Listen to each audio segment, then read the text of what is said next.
पूरे देश में लोगों को संघर्ष करना पड़ेगा, तभी इस गंदगी को साफ किया जाएगा। नहीं तो ये जो बीजेपी नाम की गंदगी है, आरएसएस नाम की गंदगी है, और ये इनका जो मुखिया बैठा है मोदी, इसको तब तक सत्ता से हटाया नहीं जा सकता जब तक सब लोग नहीं मिलकर लड़े। बिल्कुल ये नेपाल नहीं है, ये भारत है। और तुम्हारी गुंडागर्दी जब तक चल रही है ना, लोग जब तक बर्दाश्त कर रहे हैं, बस तभी तक है। जिस दिन लोगों ने ठान लिया और सड़क पे निकल आए तो तुम्हारी गुंडागर्दी भी उखाड़ के फेंक देंगे लोग। मोदी का काम है नौटंकी करना, नौटंकी हो रही है। तो जब सरकार घबरा जाती है, सरकार अपने गुंडे उसमें भेजती है और उनके माध्यम से हिंसा कराती है और आरोप आंदोलनकारियों पर लगाती है। कीड़े मकोड़े की बात कर रहे हो तुम, कथावाचक और ये वो जो है, ये कुछ है, ये गंदगी फैलाने के अलावा इस देश में कुछ कर रहे हैं क्या? अगर सीजीआई तक को धमकी दी जा रही है तो मैं समझता हूँ इसमें ज्यादा कुछ कहने वाली बात नहीं। सरकार को तुरंत कार्रवाई करनी चाहिए, ऐसे लोगों के खिलाफ एफआईआर करके अरेस्ट करके जेल में डालना चाहिए। अगर सीजीआई को धमकी दे सकते हैं तो आम आदमी की क्या बात है? किसी की भी क्या जिंदगी का कोई महत्व है? तो फिर सरकार किस लिए है? एक अनुराधाचार्य हैं कथावाचक, पीछे भी उन्होंने भी एक विवादित बयान दिया महिलाओं को लेकर, और वो सीधे सीधे कह रहे हैं कि ये जो सीजीआई हैं इनको हम मार देंगे, इनको खत्म कर देंगे, भगवान को बोला, पता नहीं क्या क्या उन्होंने। सीजीआई साहब ने जो जहां तक उसके विषय में, खजुराहे वाले के उस विषय में, उसमें उन्होंने बिल्कुल सही निर्णय दिया है कि भाई इसका कोई लेना देना नहीं है, कोर्ट से कोई लेना देना नहीं है, और इस विषय में जो है सारी कार्रवाई वो करे, एएसआई करे। तो सीजीआई साहब ने बिल्कुल सही कहा है, इसका कोई मतलब जो है वो अधर्मी बता रहे हैं। अरे इन कीड़े मकोड़े की बात कर रहे हो तुम, कथावाचक और ये वो जो है, ये कुछ है, ये गंदगी फैलाने के अलावा इस देश में कुछ कर रहे हैं क्या? बस तो ये वो अपना काम कर रहे हैं, वो एक विचारधारा विशेष के तहत वो लोग काम कर रहे हैं और कुछ नहीं है। लेकिन इन पर कार्रवाई नहीं हो रही है। कौन करेगा कार्रवाई? जो सरकार कार्रवाई कर सकती है वही सरकार उनको पाल रही है, वही सरकार उनको पैदा कर रही है, वही सरकार उनको बचा रही है। तो जो सरकार इस तरह के लोगों को पैदा कर रही है, पाल रही है, बचा रही है, वो उनके खिलाफ कार्रवाई करेगी क्या? ये आप लोगों की या लोगों की, जनता की जो है बड़ी गलतफहमी है। कोई कार्रवाई सरकार नहीं करेगी, सबकी आंखों के सामने सबको मालूम है गलत हो रहा है। भाई अगर सीजीआई तक को धमकी दी जा रही है तो मैं समझता हूँ इसमें ज्यादा कुछ कहने वाली बात नहीं। सरकार को तुरंत कार्रवाई करनी चाहिए, ऐसे लोगों के खिलाफ एफआईआर करके अरेस्ट करके जेल में डालना चाहिए।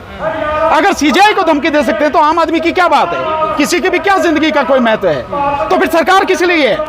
चाहे राज्य सरकार हो, केंद्र सरकार हो, किस लिए काम कर रही है? सर छठी बार से अनुराधाचार्य कह रहे हैं इन्हें कुर्सी पे किसने बैठा दिया सीजीआई को? अबे वो काबिल थे इसलिए बैठ गए, इसलिए बैठ गए। बैठाने वाला कौन है? काबिलियत है इसलिए बैठे हैं वो वहां पे सीट पे, इसलिए चीफ जस्टिस ऑफ इंडिया बने वो अपनी काबिलियत के दम पे। लेकिन सर लद्दाख से खबर आ रही है सोनम वांगचुक को भी गिरफ्तार कर लिया गया है। ये मैं समझता हूं कि केंद्र सरकार की सबसे बड़ी कायरता, और इसे नपुंसकता मैं कहूंगा कि एक ऐसे व्यक्ति को जो देश में संवैधानिक जो उसके अधिकार हैं उनके लिए लड़ रहा है, लद्दाख की भलाई के लिए लड़ रहा है, वहां के लोगों के हित के लिए लड़ रहा है, और शांतिपूर्वक तरीके से, संवैधानिक तरीके से वो व्यक्ति संघर्ष कर रहा है, आप उसे उठाकर जेल में डाल दे रहे हैं, उसके खिलाफ कानूनी कार्रवाई कर रहे हैं। मैं मानता हूं सरकार की बहुत बड़ी न केवल नाकामी बल्कि कायरता और नपुंसकता है। से लगा दिया वो चाहे जो लगा दे यार, उसमें क्या है? एनए से लगाओ, कुछ लगाओ, वो तो किसी पे लगा सके, मेरे पे भी लगा सके। किसी ने भड़काऊ भाषण दिया, हिंसा उसने नहीं करवाई, किसी ने हिंसा नहीं करवाई। उन्होंने तो बल्कि लोगों से कहा कि इस तरह का कोई भी काम करने की जरूरत नहीं है, हिंसा करवानी होती तो बहुत पहले करवा देते। वो तो हमेशा से जो है शांतिपूर्वक तरीके से सोनल वांगचुक काम कर रहे हैं, हमेशा से। बीजेपी उन्होंने कभी नहीं किया। बीजेपी का दफ्तर भी फूंक तो दिया। सोनल वांगचुक ने फूका था क्या? किसने फूका? कौन है उसके लिए जिम्मेदार? इसके लिए एफआईआर करो, उसकी इन्वेस्टिगेशन करो। कहा जा रहा है उन्हीं का मंच है, बताओ मंच से क्या है? मंच से क्या होता है? मैं अगर व्यक्ति कोई संघर्ष कर रहा है, उसका मंच लगा है, तो आप ये कहोगे पूरे देश में जो घटनाएं हो रही है उसी के आधार पर हो रही है? ऐसा नहीं होता। तो गलत फंसाया, निश्चित रूप से उसे गलत फंसाया गया है, और क्योंकि उसके आंदोलन की वजह से पूरे देश में अब ये सरकार के खिलाफ माहौल बनना है कि आप लोगों के संवैधानिक अधिकारों को हनन कर रहे हैं, इसलिए सोनल वांगचुक को गिरफ्तार किया गया। विपक्ष भड़का रहा है युवाओं को। विपक्ष काय को भड़का रहा? तुम्हारे कुकर्म है जिसको जो विपक्ष को जो है ये सब सोचने पर, कहने पर, और युवाओं को, लोगों को सोचने पर मजबूर कर रहे हैं। और अभी तो सिर्फ सोच ही रहे हैं, उन्होंने कोई कदम ऐसा उठाया नहीं है, न युवाओं ने उठाया, न विपक्ष ने उठाया, न देश की जनता ने उठाया। पर राहुल गांधी, पर मोदी सरकार के कुकर्म हैं, उनके गलत फैसले, गलत कार्य हैं, चाहे वो किसानों के लिए हो, चाहे मजदूरों के लिए हो, चाहे किसी के लिए हो, ये सारी चीज सरकार द्वारा पैदा की गई। राहुल गांधी जी ने तो कहा ना कि संविधान बचाना, लोकतंत्र बचाना, हम आप जैनजियों को जिम्मेदारी देते हैं, जो भारत के जैन जी हैं। देखिए इन्होंने तो नहीं कहा, मैं तुमने कहाँ सुना जैनजियों को जिम्मेदारी देते हैं? नहीं, तुमने कहाँ सुना? मैं तो नहीं सुना। बोला है उन्होंने। दिखाओ कहीं स्टेटमेंट कि जैनजियों को आना पड़ेगा। एक अलग बात है, जैनजियों को जिम्मेदारी दी है, ये बिल्कुल आप इस स्टेटमेंट को बीजेपी की तरह तोड़ मरोड़ रहे हो।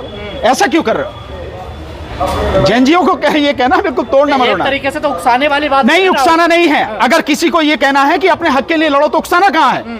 अपने हक के लिए कोई लड़े और उसको ये बात कही जाए तो इसका मतलब ये है लोगों को जगाना है। जब अगर आप नेपाल अपने में हक के लिए हिंसा नहीं हो रही जानो, है, उस टाइम का ना। किस समय कहाँ हिंसा हो रही है? नेपाल में हिंसा हो रही है एक भी स्टेटमेंट उस दिन का दिखा दो या उस समय का दिखा दो जिस है समय तो हिंसा हो उसी रही दौरान है। की बेकार बात की बात नहीं यार, उस समय की नहीं है, ये उसके बाद की सारी बातें हैं। और उससे पहले भी देश में आंदोलन लगातार चल रहा है और लोगों को अपने अधिकारों के लिए जगाना, जागरूक करना, ये उकसाना नहीं है बल्कि उनको उनके संवैधानिक कर्तव्यों की याद दिलाना है। इंसान अपनी लड़ाई खुद क्यों नहीं लड़ेगा, दूसरे क्यों लड़ेंगे? इसलिए उनको जगाया जाता है, उनको समझाया जाता है, उनको सारी चीजें दिखाई जाती हैं।